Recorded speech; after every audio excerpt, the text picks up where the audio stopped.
Hello,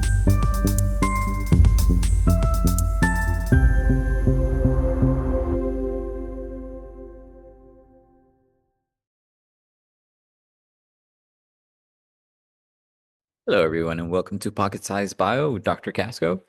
In today's video, we're going to continue on Campbell's Biology, 12th edition, with Chapter 3, Water and Life. The key concepts that we're going to take a look at are here in this panel to the left. 3.1, polar covalent bonds in water molecules result in hydrogen bonding. 3.2, four emergent properties of water contribute to Earth's sustainability for life. 3.3, acid and basic conditions affect living organisms.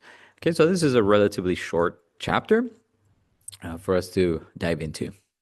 So if you take a look at this picture here, you have a ringed seal, Phoca hispida, depend on Arctic sea ice as a platform from which to hunt for fish in the water below. As Earth warms from climate change, the melting of the sea ice is a threat to species that live on, under, or around the floating ice. So this is a very, very critical component of understanding the properties of water and the effects of climate change on living organisms that are dependent on these environments. Okay, so we're going to take a look at a lot of properties related to water. How does water structure allow its solid form, ice, to float on liquid water? You're going to be able to explain that as we go through the chapter, right? Largely due to polarity, right? Water is a polar molecule that we saw in the last chapter, and it's able to create hydrogen bonds. Okay, so we're going to look at that and a little bit more in this chapter. So let's dive in. Okay. Section concept 3.1, very, very short and pretty straightforward. We have talked about this in chapter 2, but I'm just going to go over it in a little bit of detail, right? So 3.1, polar covalent bonds in water molecules result in hydrogen bonding. As you see here, this is the diagram of water, right?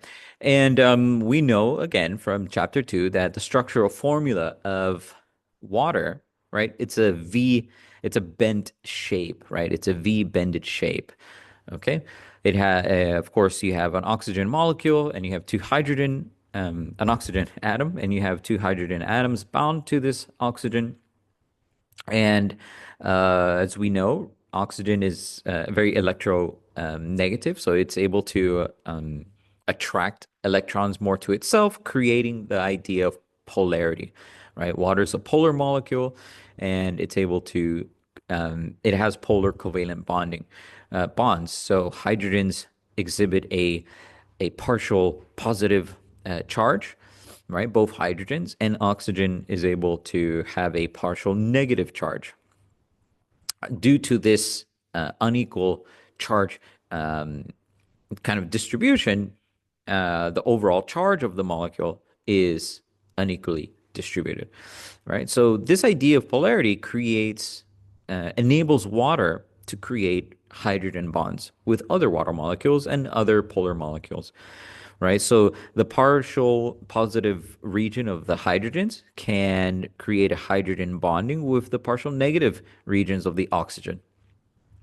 Okay, so and you're able to create a kind of mesh between water molecules there. Okay, again, just to kind of review, due to the orbitals configuration of water, you have this bent V-like structure here, having this bond angle of 0.4, 104.5 degree angle there.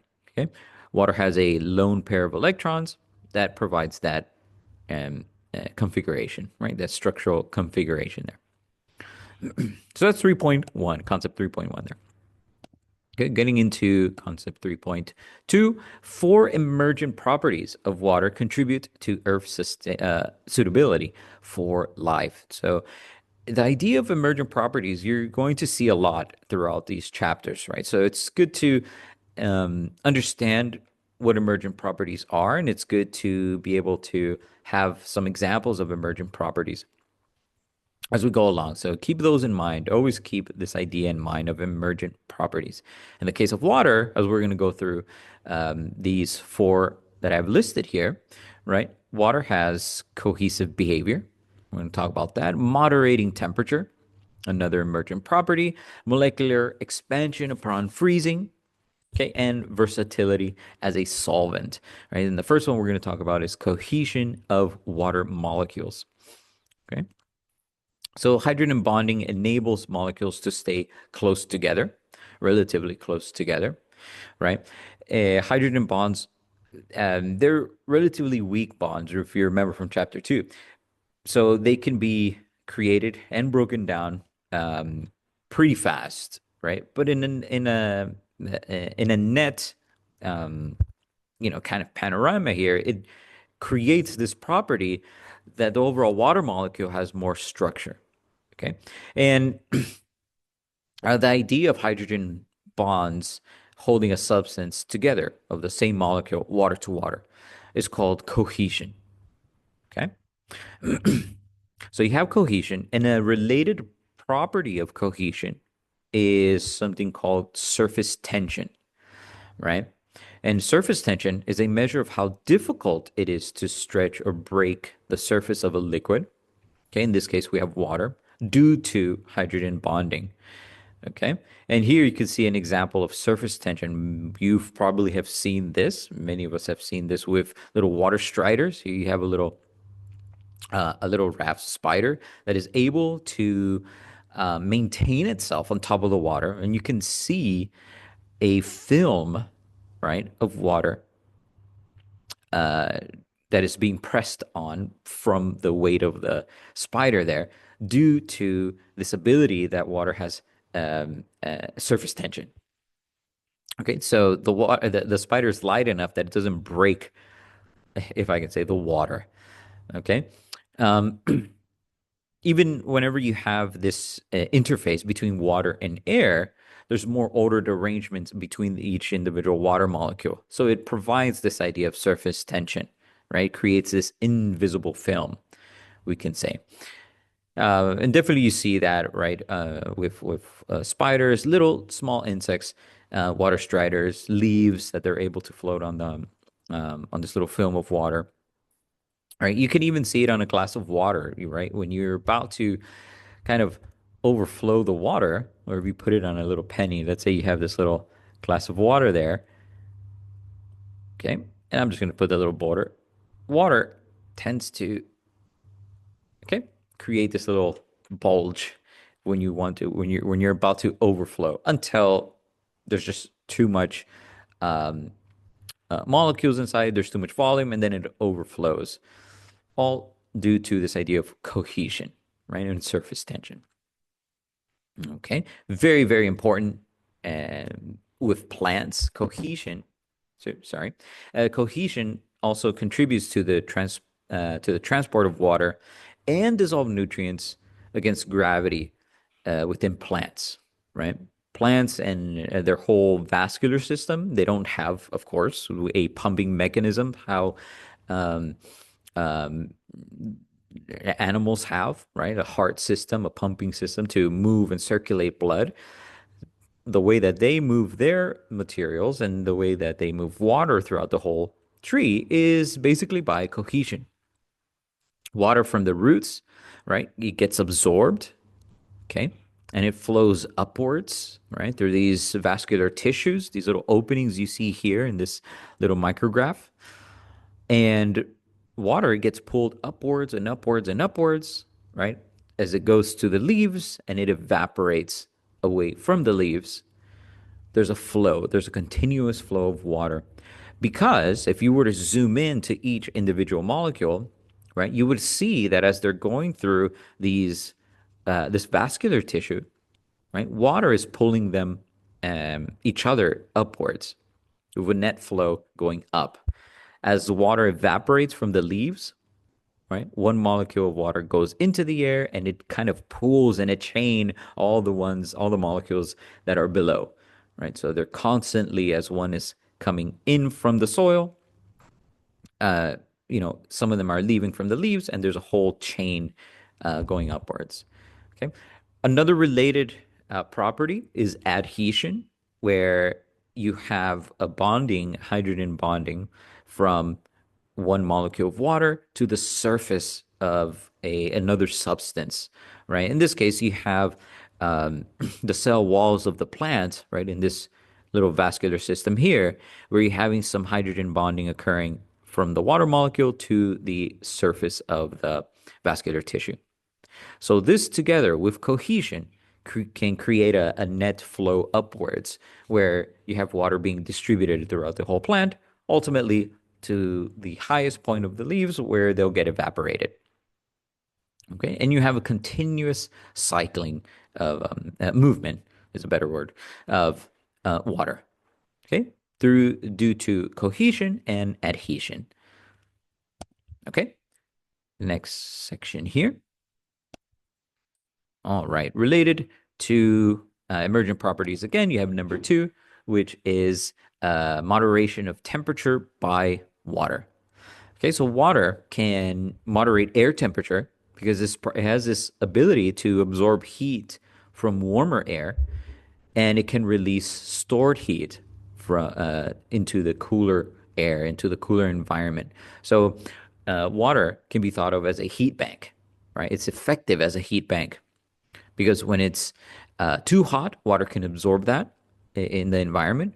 Or if it's kind of cool in the nighttime, water can release heat. Okay, so it's often referred to as a heat bank. Okay, it can absorb large amount of heat with only a small change of um, of temperature within itself. Okay, so this is a little bit of review for in terms of energy and temperature. You should have seen this in middle school physical science, right? Or physics, high school physics and chemistry.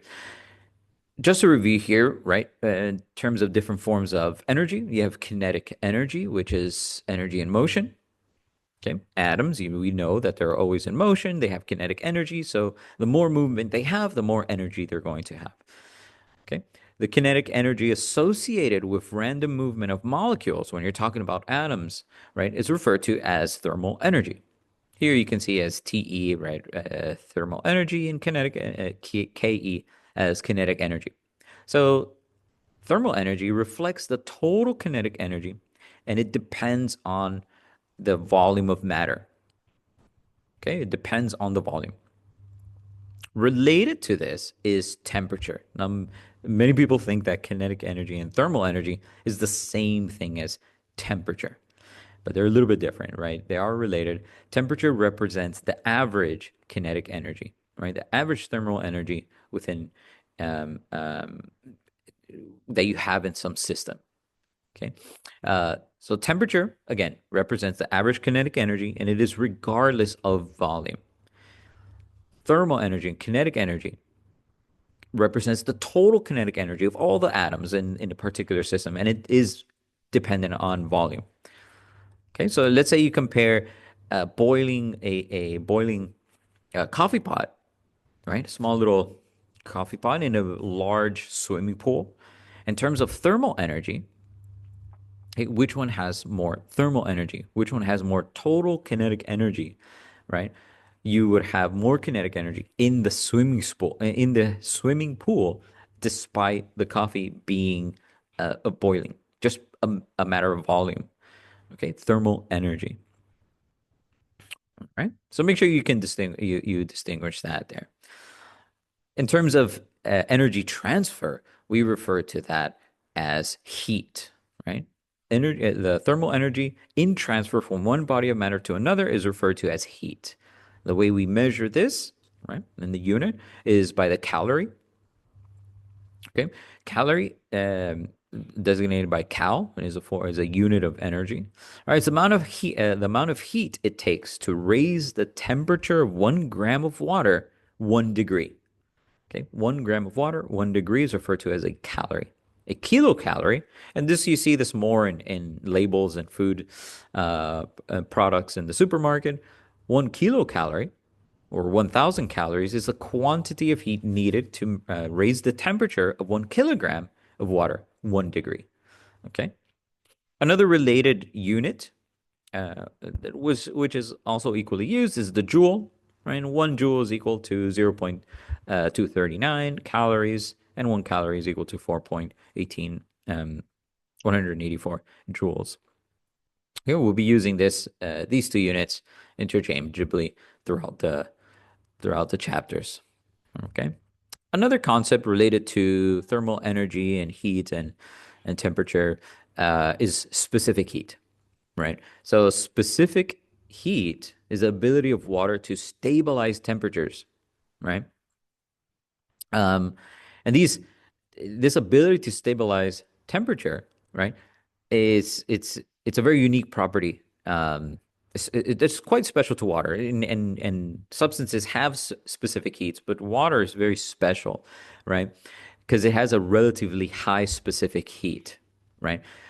And what is specific heat is the amount of heat that must be absorbed or lost for 1 gram of that substance to change its temperature by 1 degree. Okay. It's the amount of heat you need to change the temperature 1 degree for 1 gram of that substance. Okay. In this case, water.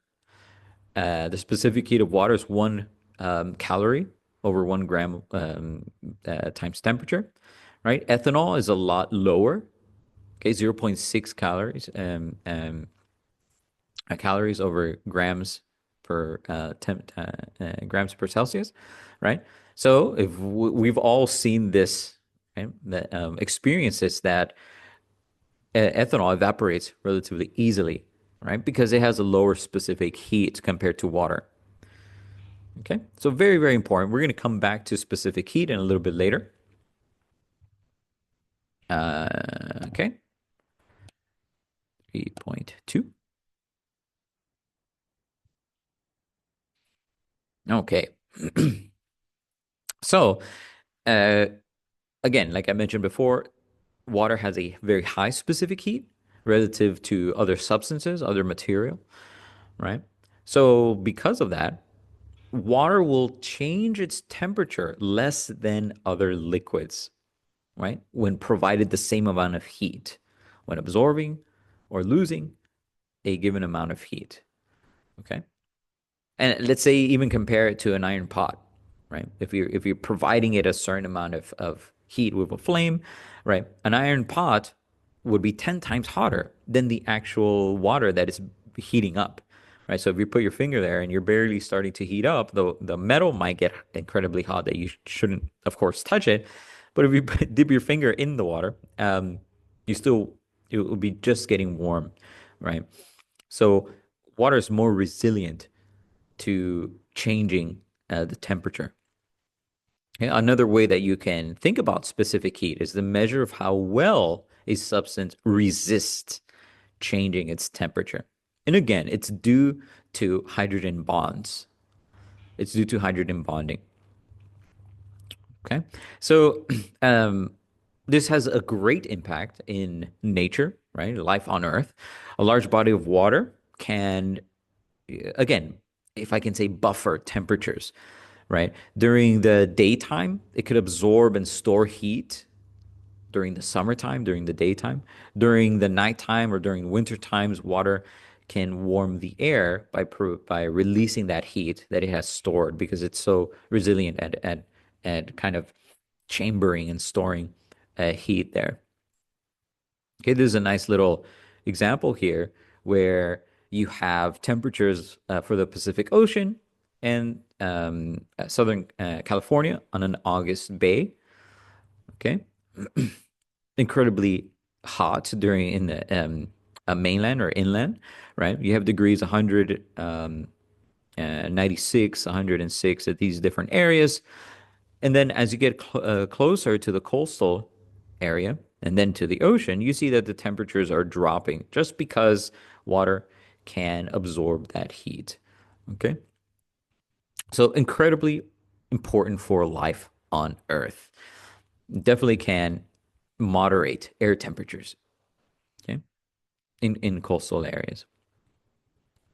So again, not just air temperatures, but also conditions for marine life, right? Stabilizes ocean temperatures, can create more favorable conditions for living organisms to thrive in the water. Okay. So water that covers most of the earth, right, keeps temperature in a relatively good range, right? It avoids fluctuations. And interestingly, also, living organisms, they have a high amount of water content. So that also helps resist the body temperature changes because we contain a lot of water. So incredibly helpful for moderation. Related to moderation is evaporative cooling, right? We're going to see this for in mammals and many organisms that can sweat, right? This principle also applies there. So evaporative cooling, based on the concept of evaporation or vaporization, as we all know, it's basically where you have a liquid that is transforming into a gaseous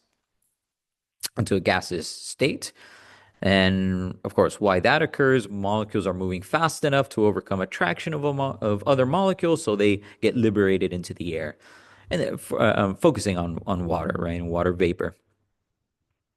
So, um, evaporation could occur at any temperature. It doesn't You don't necessarily have to reach 100 degrees Celsius to get water to start flying out into the air, right? Yeah, you could get water just locally moving into the air. Okay. And a related concept to this is heat of vaporization. Heat of vaporization. So, what is this concept? So, you have this another quantity of heat where a liquid needs to absorb um, a certain amount of heat for a liquid to absorb for 1 gram of that particular substance to be converted into a gaseous state. Okay. So in the case of water, in order for a gram of water to evaporate at a certain temperature, let's say 25 degrees Celsius, you need 580 calories for this transition to occur. And again, this is another emergent property due to hydrogen bonding. Okay. And again, similar concept where you have the effects of having the need of a high amount of heat for evaporation helps moderate Earth's climate. And again, evaporative cooling. So when you have an animal or you have an organism that is being splashed with water, okay, the hottest molecules on the surface of that organism will evaporate and leave, right? But in order for them to evaporate, they would require that 550 um, calories of energy, right? For them to move and be liberated into the air. So as a consequence, you have the organism getting cooled down. Okay.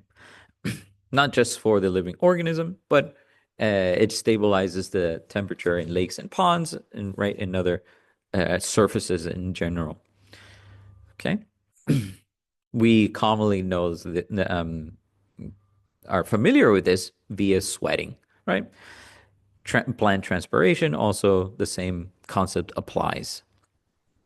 There is some regulation there with the environment that whenever you have high humidity in the atmosphere, it does prevent effective cooling already because you're already saturating the air with water. So it's a lot more difficult from a molecule to move from a low to concentration to a high concentration when you already have it saturated, right? That's why in very humid days, it's you feel a lot more sticky because your skin still has the water there, um, and it's trying to kind of be liberated. Okay, let's go to the next section here. All right, so floating on ice. Let me just zoom in here. Okay, on liquid water. So floating on ice on liquid water. This is again another property of water in terms of density, right? So water is less dense as a solid than as a liquid. And because of that, we all know that less dense objects tend to float, right? And again, this is due to hydrogen bonding. Okay. So water is special in the case that once it reaches 4 degrees Celsius and a little bit higher, it behaves like other liquids. But from 4 degrees and lower, from 4 degrees and going to 0 degrees, you have this kind of phase change where freezing starts to begin, and the hydrogen bonds and the molecules of water will begin to lock into a very crystalline lattice, right? A fixed crystal structure, again, due to the hydrogen bonds, where the molecules will have this fixed space between them, okay? And it's done in such a way that the molecules are far enough to create this state to be 10% less dense than liquid water. And because of that, you have ice floating on water, on liquid water. Okay. Again, as ice absorbs more heat, more energy is provided, and then the hydrogen bonding and this whole crystalline lattice will begin to disrupt, and then you'll start melting, right? This melting phase, and you'll get into liquid water. You have the greatest density of water at 4 degrees Celsius, and then if you go down lower the temperature, you'll start to get this idea of water starting to spread a little bit more because of the hydrogen bonding, ultimately until you get ice. Okay. So what would happen? This is an interesting question here. What would happen if ice sank, right? If ice sank, what would happen, temperatures are getting incredibly cold in the atmosphere. The surface of the water is getting frozen, turns into ice. The ice falls down. What's going to happen? The liquid water goes up, and then that freezes, and then that freezes. So entire bodies of water would freeze over, right? Summertime around the world won't be enough to melt all the ice around the world. So life on Earth would basically be non-existent. Okay. So definitely this property has provided a way for life to flourish even in very cold environments, right? So ice in itself serves as a habitat for some animals, right? Being less dense. And this is an incredible problem as climate change and global warming is accumulating and we're getting a rise in temperatures. Arctic air temperatures have risen 2.2 degrees Celsius since 1961, right? So what's happening? You are getting um, some ice masses melting and melting more and more and more. And what's happening is that many organisms, right, aren't having a surface to live on, right? So incredibly difficult for these organisms to thrive and imagine to the point that it completely disappears. For example, here you have this in the North Pole between 1981 and 2010, right? You had this median extent of an ice sheet. Now in 2019, a large decrease in this ice sheet on the North Pole, right? Incredibly detrimental to the livelihood of all these organisms, right? As you can see here.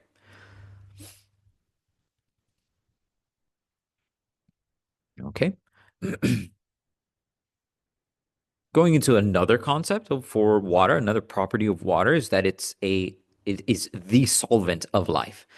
Okay, so we have just a little bit of review here with terminology. Solutions. We know solutions are a homogeneous mixture of two or more substances.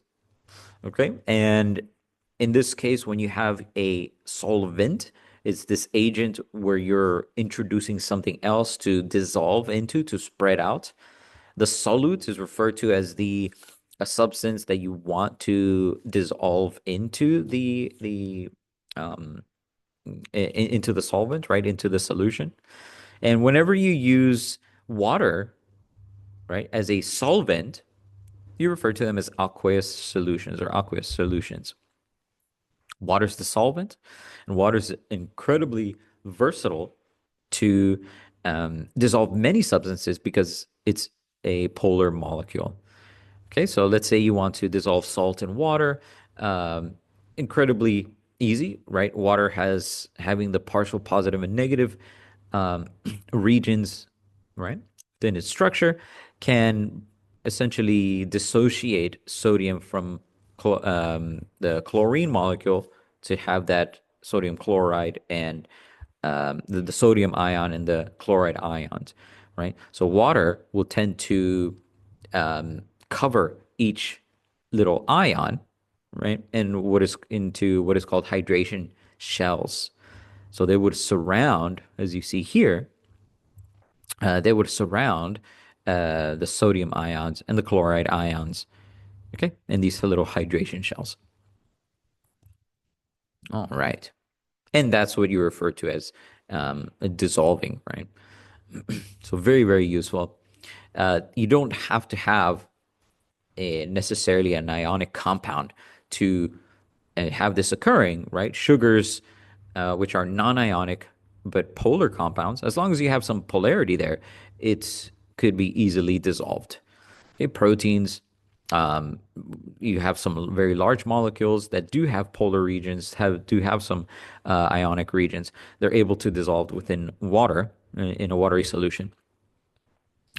Incredibly indispensable for blood. You know, we must have some water um, levels inside our blood system. Plant sap also requires some form of some volumes of water, of course, for it to even flow. Okay, and the same thing, you know, as I mentioned before with the proteins, you have water creating these little hydration shells that are covering the majority of the protein here. Okay, in this case, you have human lysozyme found in tears and saliva that has antibacterial action. Okay, right.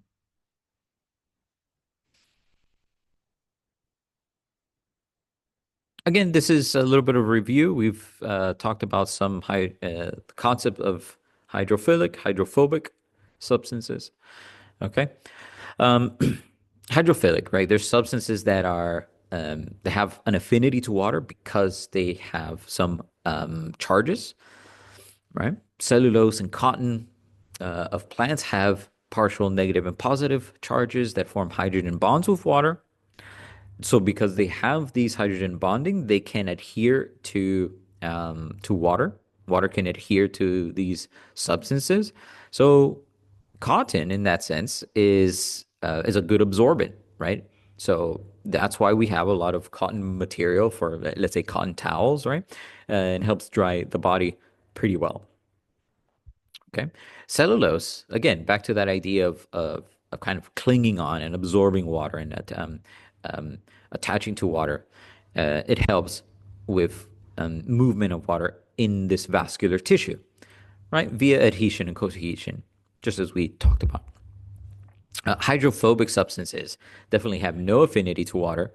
They're non-ionic and they're non-polar, basically like lipids, oils, right? So they can't form hydrogen bonds. Again, like I mentioned before, vegetable oil would be an example because these substances, the electrons, are shared equally between carbons and hydrogens. You don't have any partial charges, so there is no real affinity to water. Thus, the idea of hydrophobic, and that's why oil doesn't dissolve in water, of course. Okay, solute concentrations in aqueous solutions.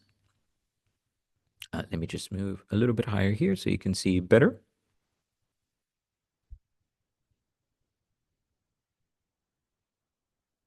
Okay.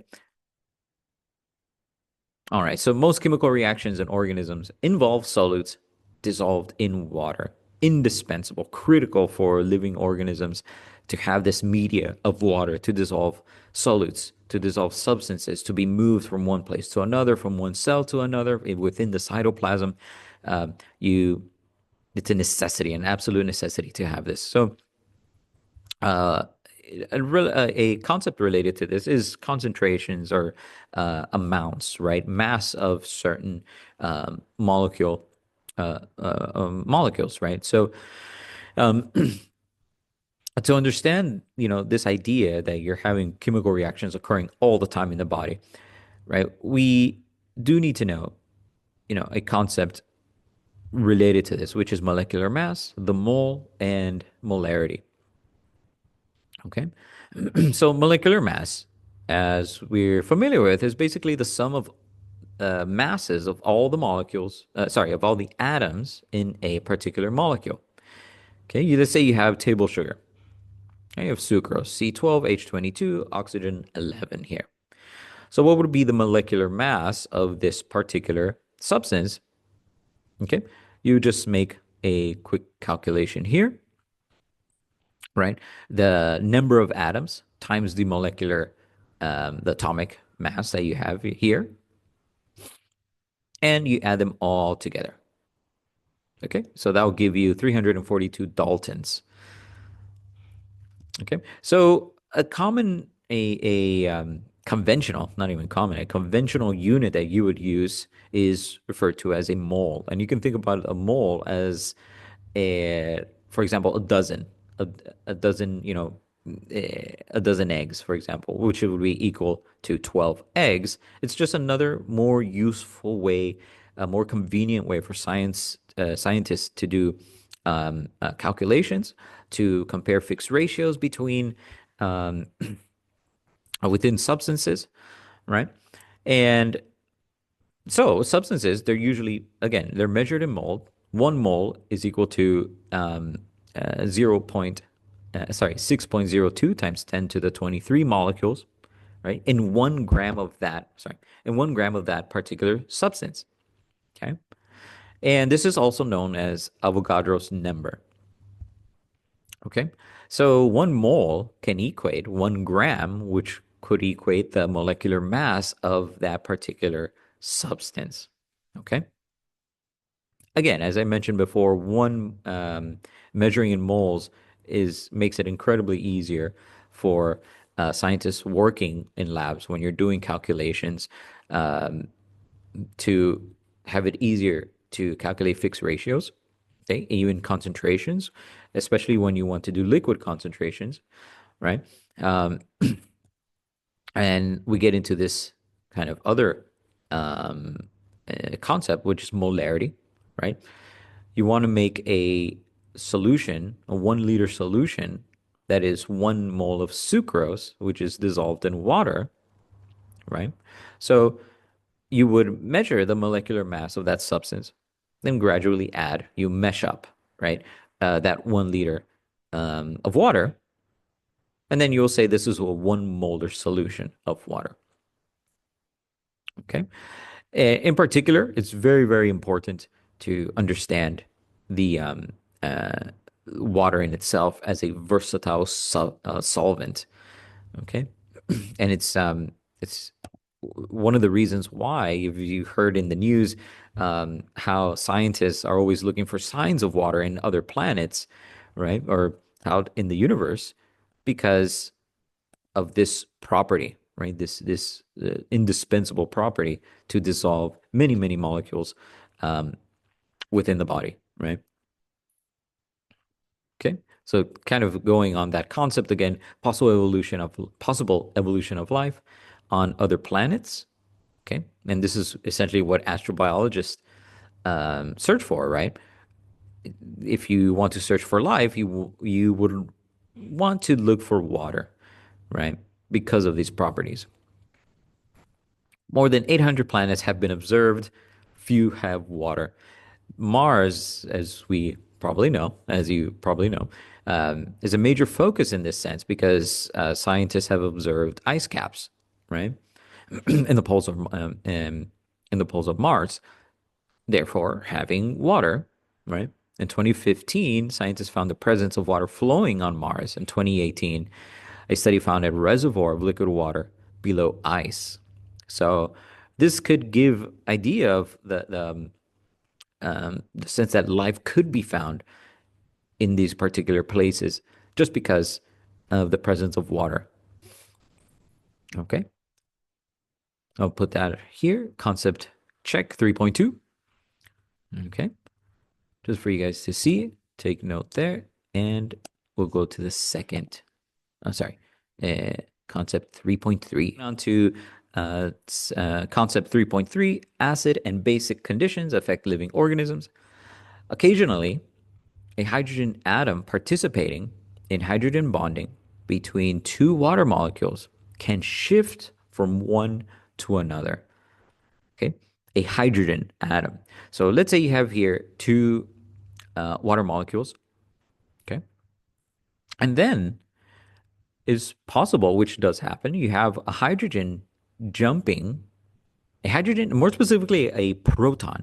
Hydrogen proton would jump to one water molecule, and this would create a hydronium ion, H3O plus, right? So because you're retrieving this hydrogen proton, okay? So in one part you would create a hydronium ion, and then the remaining of this water molecule would be OH, right? OH, and you still would have that electron there. This was referred to as the hydroxide ion. Okay, OH negative, and you have H3O positive, hydronium and hydroxide. Just because there's a displacement of this hydrogen proton moving from one water molecule to the other. Okay, it's often referred to as an H plus, but it symbolizes H plus, but you're referring to as this molecule here, hydronium. Okay, the water that lost the hydrogen is a hydroxide ion. Okay, the water that's receiving the proton of that hydrogen, right, is hydronium, H3O plus. Okay, always remember that books often represent this as H plus, but you're referring to as H3O plus. Okay, and this is always a reversible reaction. Okay, you are in dynamic equilibrium as just as you're producing these, they can reverse back into these two molecules and back and forth and back and forth. Okay, so some properties in terms of hydronium and hydroxide, they're very reactive. Okay, and they're changing the concentrations quite often. And depending on the concentrations here, it could affect protein activity, right? In pure water, H2O only, the concentrations are generally equal. Okay, they're generally equal. Anytime you have substances such as acids and bases that we're going to talk about in a little bit, this can disrupt the concentrations of these two substances, hydronium and hydroxide. Okay, and how you can measure the concentrations, right? It's by a what is called a pH scale, right? But we're going to get into first what are acids and bases. So, talking about acids first, okay. Acids are substances that can increase the amount of hydronium ions, the hydronium. Let me just kind of show you here. Hydronium ions in the solution, right? More the concentration, right? They increase hydronium ions in the solution. So, for example, hydrochloric acid, right? HCl. When it dissociates in a solution, it would provide this hydronium, right? H plus ions and the chloride ions. And anytime any substance provides this H plus, you would result in an acidic solution. Okay? And you're increasing the concentration of hydrogen plus.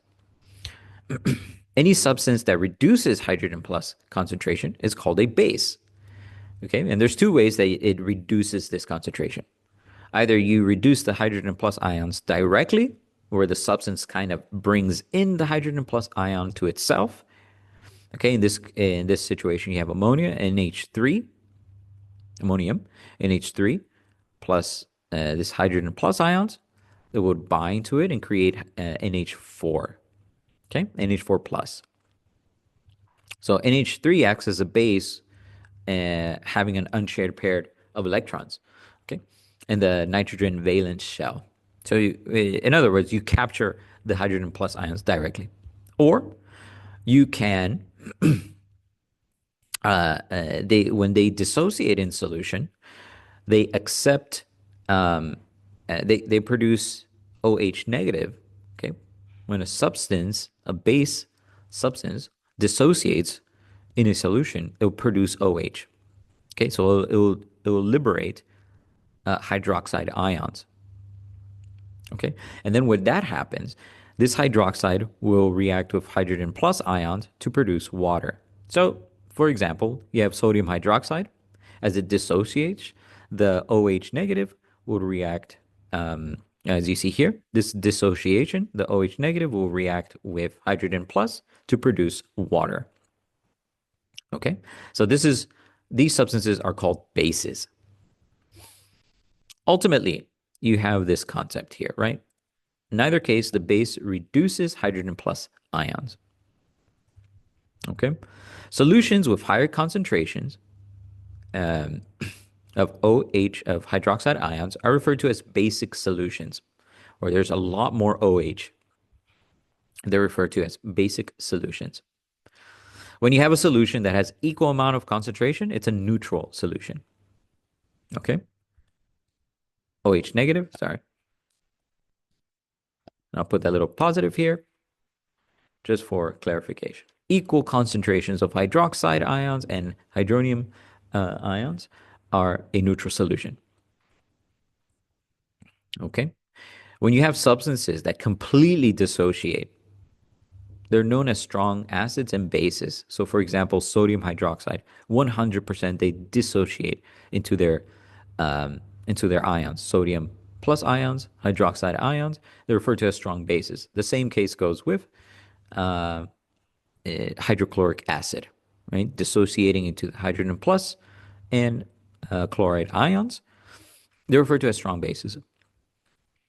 Those that don't dissociate 100%, they're referred to as weak acids and bases. For example, carbonic acid. Okay, this is a weak acid that can dissociate, have a partial dissociation into bicarbonate ion and your hydrogen ions. Okay, so they're referred to as weak acids and bases. The picture that you see here, and we're just going to talk about this in a little bit more detail in the next page here. Any solution that has a neutral pH of 7, okay, isn't acidic or basic, but anything above 7 is a base, and anything below 7 is an acid, as we're going to take a look at right now.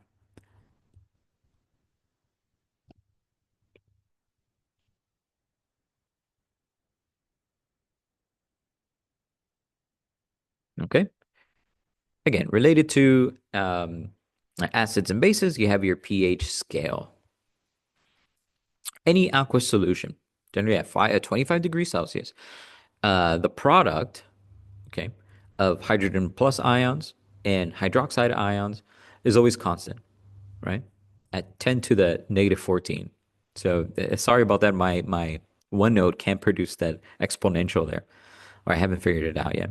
But if you can see in this little visual here, okay, the concentrations of both, the product of them is 10 to the negative 14. Neutral solutions are 10 to the negative 7. Okay. In terms of behavior, right? One thing to note that an acid, whenever you have an acid being added to a solution, it it, it not only adds hydrogen plus ions, but it's also removing hydroxide ions. Okay, and the same thing goes for bases. Whenever you add into the solution, it's adding hydroxide ions and it's removing hydronium ions. Okay, so by that idea, right, you have a measurement, right? It's referred to as pH, and you have this scale that it's a simplified numerical method to kind of lay out how we measure acidity or basicity, right? And it's in a logarithmic scale, the log of hydrogen plus concentration, right? That would that would give you this overall value. Okay. So for neutral aqueous solutions that you have hydrogen plus ions, it would give you or we denote it as 7, right? You have this log of -7, of 10 to the -7, which will give you 7, okay? And for any other value for that matter, okay?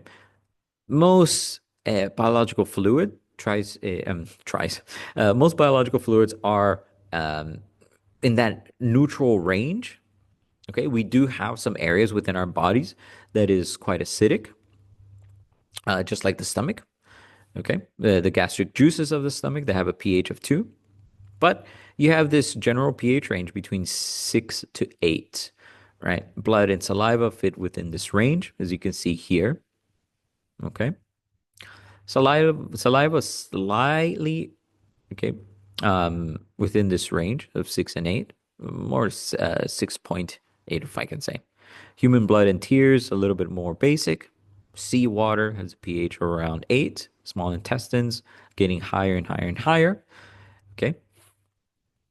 And then you have your acids here. Just to give you a sense, gastric juice, lemon juice, they're around the same potency, right? Having a pH of 2. Okay. So one thing about pH, right? Definitely don't think as a multiplication there that it's just 2 times. If you have a pH of 3 and you go to a pH of 6, it's not that you're multiplying 3 times 2. No, but since it's a logarithmic scale, you're multiplying 10 times 10 times 10. So it's 1,000 times more acidic. Okay. So very, very important. Just a little change could give you a drastic impact in an environment. Okay, so that does happen sometimes in our body that our pH is thrown off balance, but we have natural little buffer systems. Okay, um, that can prevent such drastic changes. Slight changes can be harmful. Proteins are very sensitive to pH changes. Okay, in general, chemical processes are very sensitive. Blood being 7.4, changes from 7 to 7.8 could be incredibly damaging to the organism, that they most likely could die. But there's some chemical systems that help maintain and prevent these drastic changes, okay, via the use of substances called buffers. Okay? Buffers, they're biological fluids to maintain a relatively constant pH despite the addition of a substance, right? Um, which could be acidic or basic, either or. So when you have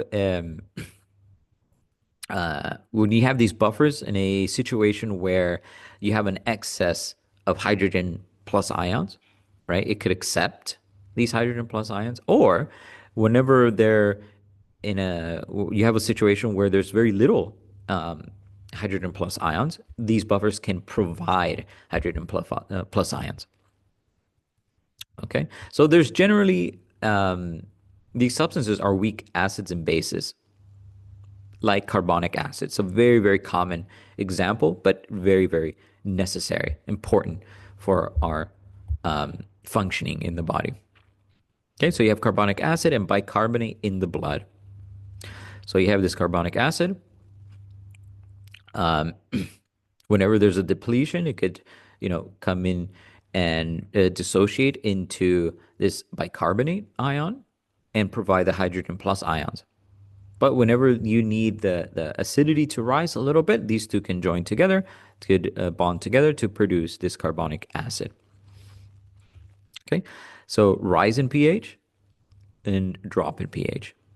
Okay, they're reversible reactions, not just in the body, but very, very important for, oh, sorry, for acidification. Incredibly, incredibly important, right? A threat to our oceans. Let me just put this in bold here, underline. So water quality, right, is being uh, it's being damaged, if I can say if that's the right word, by human activity of burning fossil fuels, right? As more fossil fuels are being burned, there's more carbon dioxide being released into the atmosphere. Of course, more carbon dioxide in the atmosphere, there's going to be an increase in carbon dioxide concentrations. This does have an impact in global warming. Again, many years, but we are seeing its effects, right? About 25% of human generated carbon dioxide is absorbed by the oceans. Okay? It's absorbed by the oceans. Carbon dioxide, what happens then? It's in the atmosphere, but then it dissolves. It can air molecules could dissolve into the ocean. Carbon dioxide could dissolve into the ocean, into the seawater. And what happens since you have this carbon dioxide and water, it can produce carbonic acid. Okay? And being an acid, this acid can lower the pH of the ocean, and this process is called acidification. Acidification making the whole environment more acidic. Of course, it can throw out of balance a lot of ocean life. Okay. Scientists calculate that the pH of oceans is 0.1 in the pH scale lower now than it was 420,000 years ago. And it's still a continuous process.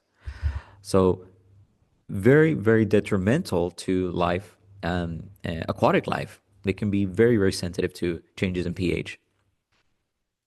Right? And the whole concept here, right?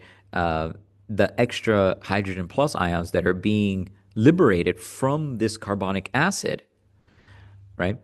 It's reacting to carbonate ions. And this carbonate ion is necessary for other processes like calcification to produce calcium carbonate, which is basically used in corals and coral reefs to form coral reefs by these organisms known as corals, right? So again, it's very detrimental to ocean life. In 2018, researchers did their first carbon dioxide study on the relationship between carbon dioxide levels and calcium carbonate levels.